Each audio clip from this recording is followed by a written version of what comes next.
Often I just, the page here in my kitab is not right.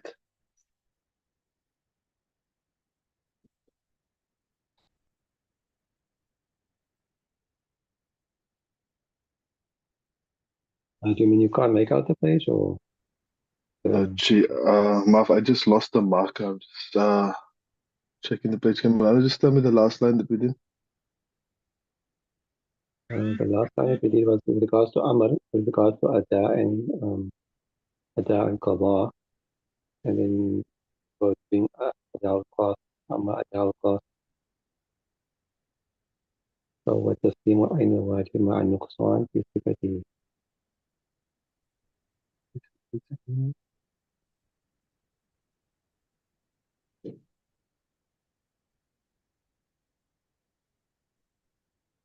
No, actually we didn't do that part. Sorry.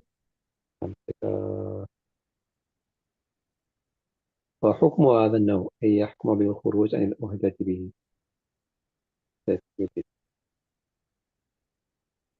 Was it Ma'mur bihi? Na?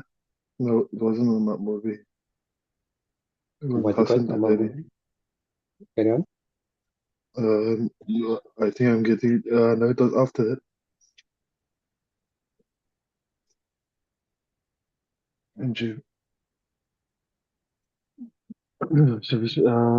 بسم الله الرحمن الرحيم. وعلى هذا قلنا الغاصب إذا باع المغصوب من المالك أو رهنه عنده أو وهبه له وسلمه إليه يخرج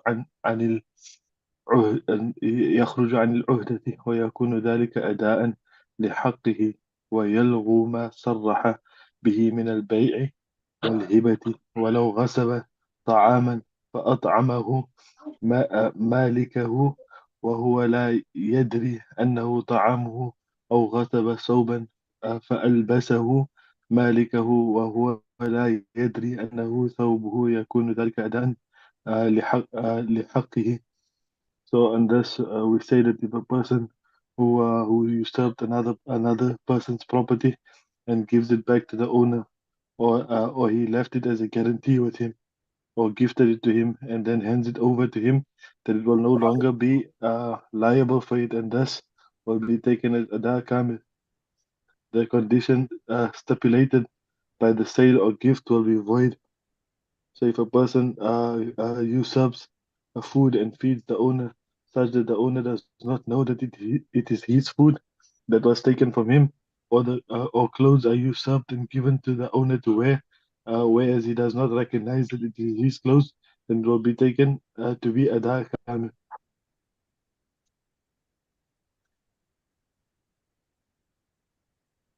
والمشتري في البيع Assalamualaikum, can you hear me? we can hear you Assalamualaikum. now. Okay. Maaf mean that other phone, I think he was trying to log some Ismail, so now it's not working, so I can read from here, from my phone. So والمشتري في البيع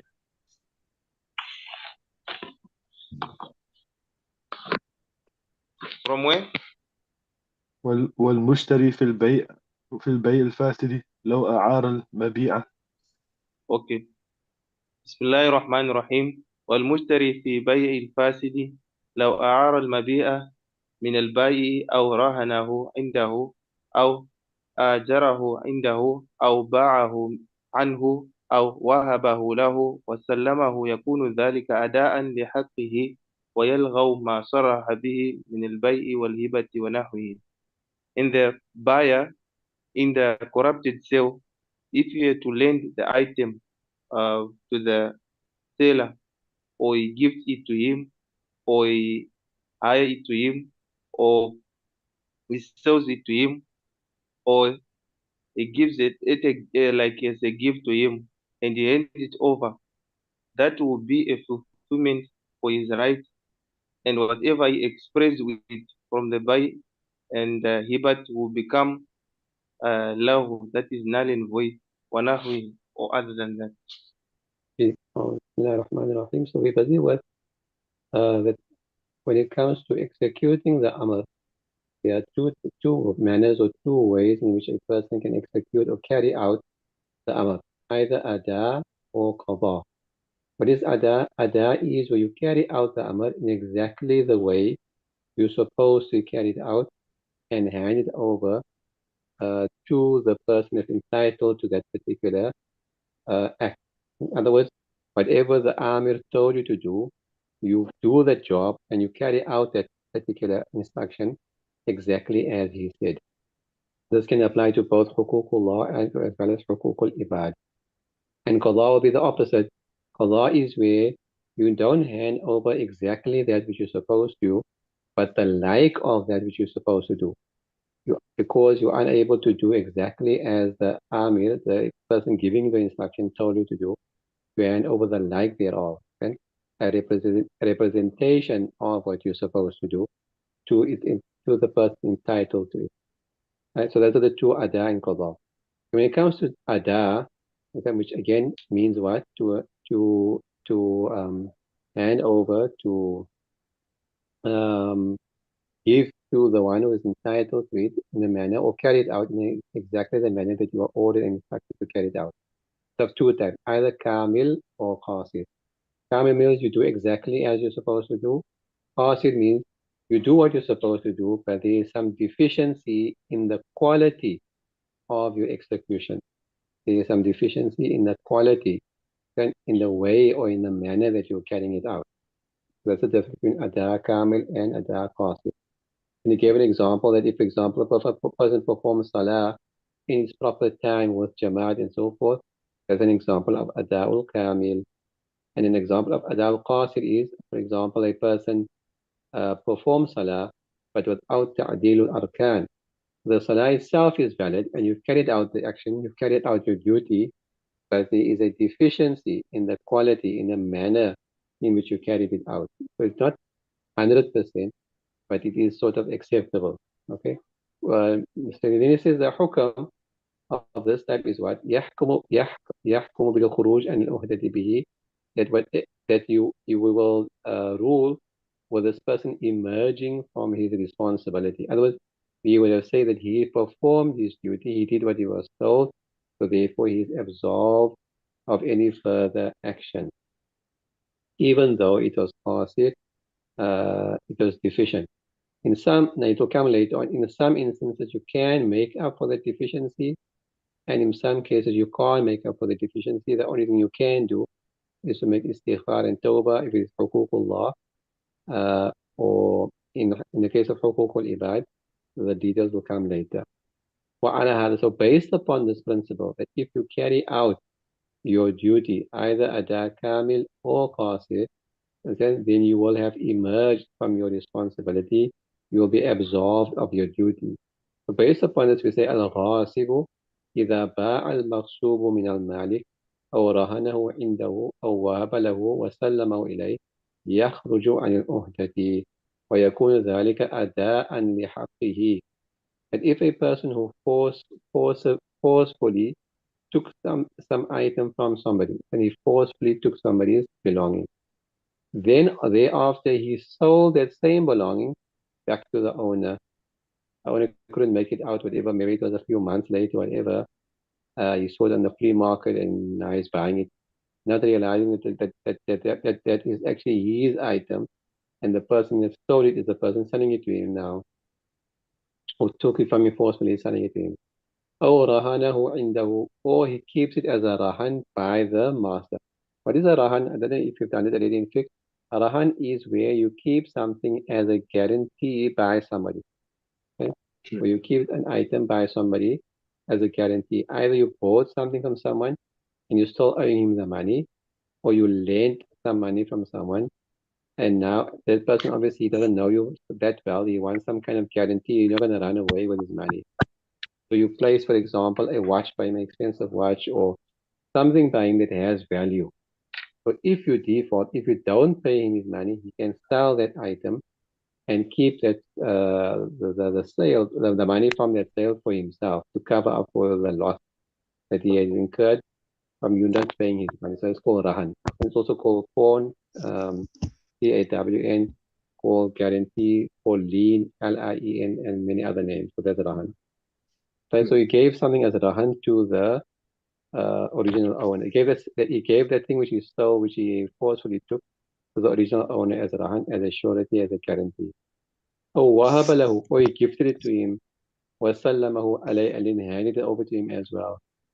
In all these instances, يخرج عن الْمُهْتَدِي, we will say that he is absolved of his duty. Why? Because when you forcefully take somebody, what is your duty? The amr on the Sharia is what? To return the item as you, in the same state that you took it. To return the item in the same state that you took it. But now, irrespective of how you return it, whether you're selling it back to him, or you're giving it as a surety, or you're gifting it to him, whatever the case might be, because outwardly the action of handing back the item to the owner is found. So therefore, this is ada'ul kamil. If you return it in the same state as he took it, then this will be considered to be ada'ul kamil. So outwardly, because he has fulfilled his responsibility to that person by returning to him what he had taken. So therefore, we will say that he has fulfilled his responsibility. He is no longer now guilty of having taken that person's item. Obviously, he still has to make tawbah for doing so, but by no ibad, he will be absolved of his duty. ويكون ذلك أداء لحقه, and that will be considered to be a fulfillment of the right of the original owner. As regards to the word that he used of selling and rahan and gift and so forth, ويلغو ما صرح به من البيع والهبة, etc., that those words will become will become invalid, or will become baseless. It will have no meaning. The word that you use of selling and hiba and so forth. We won't consider this to be a sale. We won't consider this to be a gift, but we will consider this to be a fulfillment of his shari'i duty of returning the item which he took to its rightful owner. Understood that? Ji. Another example of the same thing. وَلَوْ غَصَبَ طَعَامًا فَأَطْعَمَهُ. And similarly, if he forcefully took some food item and then he fed it to the owner, obviously in this case here, you have to keep in mind that he hasn't changed the item. For example, he hasn't, taken some corn and then ground it and made it to a bread and gave it to fed the owner. No, whatever food stuff he took, he gave it in that same state. Like he fed it in that same state back to the owner, or fed the owner with that food in that same state. وهو لا يدري أنه طعامه, and the owner had no idea that this is his food. أو غصب ثوبا فألبسه, or he forcefully took some item of clothing and then gave it to him to wear. Then the original owner gave it to him to wear. وهو لا يدري أنه ثوبه, and he doesn't know this is his clothes. يكون ذلك أداء لحقه. Again, in these two instances, that will be considered to be a fulfillment of the right of the original owner. The ghasib has done what was owing from him, which is to hand over or return the item which he took to its rightful owner. والمشتري, and another example, few other examples. والمشتري في البيع الفاسد لو أعار المبيع من البائع أو رهنه عنده أو آجره منه أو باعه منه أو وهبه له وسلمه يكون ذلك أداء لحقه. This is slightly different. This is a person who purchased something in a sale, but the sale was fasid, invalid. Now, in a bai'ul fasid, what has to happen is that the money must be returned to the buyer, and the goods must be returned to the seller, and they must redo the deal. Understand? It's a bai'ul fasid, invalid sale. Invalid sale, example of an invalid sale is where you attach some condition which is beneficial to one side, unfairly beneficial to one side or the other. Okay? So that's called a bai'ul fasid. For example, I'm selling you my bicycle on condition that I use it for another week after I've sold it to you. I use it for one more week and then you can have it. That's a condition that I'm placing into the sale that's beneficial to me, unfairly so. And once I've sold it, belongs to that person, I can't say I want to use it still for another week and then give it to you. And so that's a bai'ul fasid. And or some condition that is beneficial to the mushtari, the buyer, and which is not in accordance to the demand of the sale, and so on and so forth. That's an example of bai'ul fasid.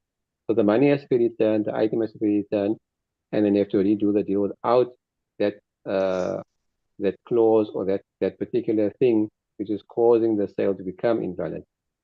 So if this person did this now, right, in a invalid sale, and he didn't return the money, and he didn't return the goods, not knowing that it was invalid sale, for example, or not realizing the Shari'i position on that particular sale. And then thereafter, لو أعار المبيع من البائع, if he was to borrow the item which he bought in this invalid sale to the original seller, أو رهنه, or again, understand, he gives it as a rahan, as a surety to the person that sold it to him, right? أو آجره منه, or he rented it from him. أو باعه, he resold it to him. أو وهبه, or gifted it to him. Again, in all of these instances, وسلمه, and he handed it over to him. After gifting it to him, he also handed the item over to him. In all of these examples, يكون ذلك أداء حقيقي. We will say that this person has fulfilled the right of the original seller. Although he has given it under the guise of borrowing whatever and so on, in reality, he's actually fulfilled the duty that is owing to him, which is to return the item of sale to the original seller. Now, the only thing that's left is for him to give the money, for the person to return the money back to him. Okay? But otherwise, he has fulfilled his right or his part in returning the item to the seller. And all these terms that he used, or what they considering it to be, they considering it to be a resale or a rahan or a gift, whatever, all of this will become invalid, or you can say will become insignificant, inconsequential. وما صرح به من البيع والهبة ونحوه ويلغو ما صرح به من البيع والهبة ونحوه. And that which he has said, this is a gift or a resale, whatever, etc., this will become irrelevant. Okay. All understand that? بسم الله الرحمن الرحيم. Yeah, So Jim. Moulana, he gives it back to the owner, but Yeah. now with regards to the money and stuff, The those owner that must things will collect be the money void. from me. I'll have to take the money back from me. Yeah. Okay. So if he's lending it, he doesn't need That's to give it obviously back if they also. knew, if they have become aware that the sale was invalid in the first place. Sure. But then once the owner says he's lending it, and once the owner gives it back to him, then it will be again, he'll have to, it won't be complete then. No, they won't be completed again. Yeah, correct. Sure. If they give it back to him. Jazakallah. Okay. بسم الله الرحمن الرحيم. وأما الأداء القاصر فهو تسليم عين الواجب مع النقصان في صفته نحو الصلاة بدون تعديل الأركان. As for deficient fulfillment, that is handing over the exact wajib with deficient in its quality. For example, salat without being just in its postures, or with tawafi muhdithan, or performing tawaf with hadath, that is impurity. ورد المبيء مشغولا بالدين أو بالجناية, retaining the item while it is occupied with debts and crimes. ورد المغصوب, and retaining the stolen item مباح الدين بالقتل, while it is permissible for blood money with killing. أو مشغولا بالدين, or is occupied with debts. أو الجناية بسبب عند الغاصب, or with crimes because of the reason of the snatcher or the stealer. وأداء الزيوف مكان الجياد إذا لم يعلم الدائن ذلك. Or giving zuyuf is like cheap coins in place of the expensive coins when the creditor does not know that. وحكم Yeah. هذا النوع. So what is now? We come to the second one, our second type of ada, which ada al-qasid, which I told you before. Then it is taslimu ainul wajib ma'an nuqsan fi sifati. This is the definition. It is to hand over that which you're supposed to do, however, with some deficiency in the quality of that action. Okay, for example, As-salat bidinu ta'adil arkan, to perform salah without performing the postures calmly. Ta'adil means itminan, without performing the postures calmly.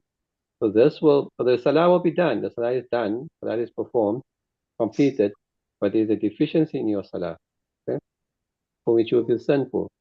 Because that the arkan is wajib. Okay?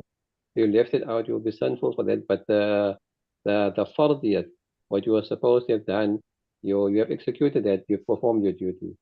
أو التواف محدثا, or you perform tawaf without wudu. So again, the tawaf is valid, but there's a deficiency in the tawaf. Right? And again, it will come in front that some of these deficiencies can be made up. You can compensate for them. You can make up for them, and some deficiencies are such that you can't make up for them. Okay?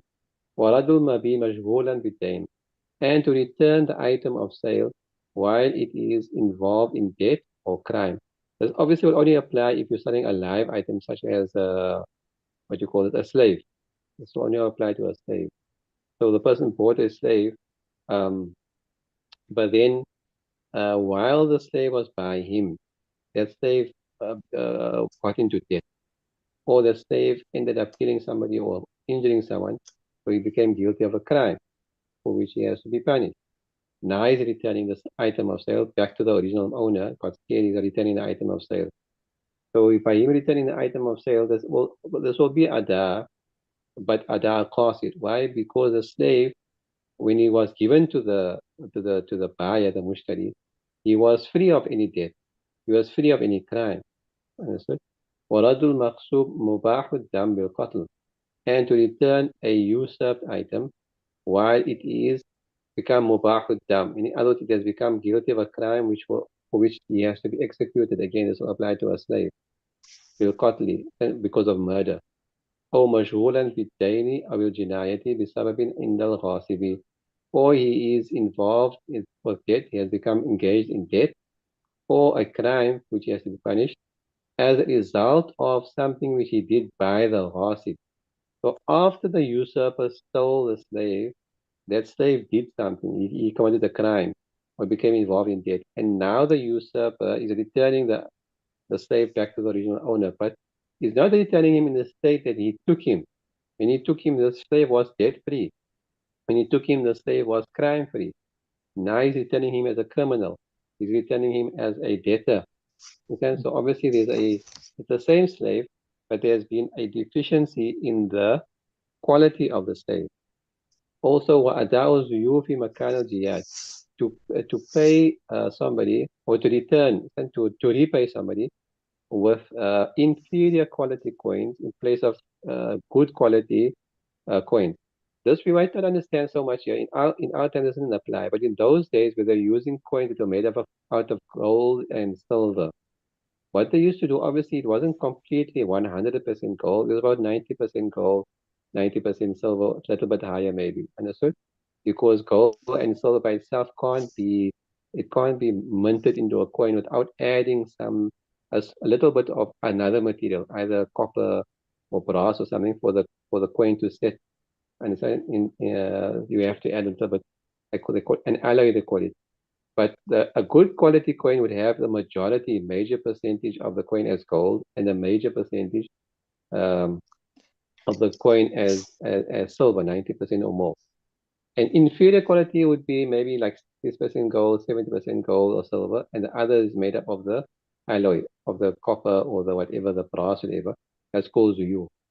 So in those days, it used to work in the market. The market, what do you call it? The business people used to accept those type of coins, even though it's inferior quality in terms of the quantity of the gold and silver in it. They still used to accept it, but the Baitul Mal would not accept it. The Baitul Mal, the Muslims essentially would not accept it. But it used to work in the marketplace, so you can get away with another problem. So this person, he was paid, he was given a loan with good quality coins, understand? Superior to quality coins, and now when he's repaying the loan, he's giving him inferior quality coins. Okay? إذا لم يعن الدائن ذلك, if the creditor did not or was not made aware of it. So this is all adal qasid. Yes, he's returning the money that he borrowed, but the quality of the money that he took is not the same. as the one it is returning to the person. There's a deficiency in the quality of those coins. So this is ada, but it's ada al-qasid. You follow? جي Yeah, Okay. وحكم هذا النوع. So what is the ruling of this type, this ada al-qasid? So they're saying أنه إذا أمكن جبر النقصان بالمثل ينجبر به. If it is possible to compensate for this deficiency by giving its like, understand? Then you will compensate by doing so. For example, in Salah, if you left out a wajib, you can make sajda sahwa, because the Sharia has told us sajda sahwa comes in place of that. When you delay the wajib and so forth, you can make sajda sahwa. So sahwa is a means, sajda sahwa is a means of compensating for that deficiency. And if you cannot do so, you can't compensate for the deficiency in the quality, يسقط حكم النقصان. Then that deficiency will be waived. Otherwise, we can't do anything about it. It will be overlooked, and we will just leave it, set it aside. However, إلا في الإثم, the person will be sinful. Like تعديل الأركان, there is no compensation for that. If you never read your salah with calmly and with composure, you just quickly up down. You can only thing you can do is make istighfar. That inferior quality salah, there's no way to make up. You can't say sahwa for that. There's nothing else you can do about that. If you made tawaf without wudu, you have to give dam, as we did before. Dam means to sacrifice an animal. That's the way you can make up for that particular deficiency. So because the Sharia has told us that is the way of compensating. But otherwise, if there's no way of doing so, then you will consider to have fulfilled your duty, but you will still be considered to be sinful. Understood that? Jay. جي Okay, so we'll stop there, inshallah. Time is up, and we'll continue from there tomorrow. Any question? I lost myself. Nothing? No, جي that's no more. Okay, inshallah. سبحان الله وبحمده سبحانك اللهم وبحمدك نشهد أن لا إله إلا أنت نستغفرك ونتوب إليك. السلام عليكم ورحمة الله وبركاته. وعليكم السلام ورحمة الله. السلام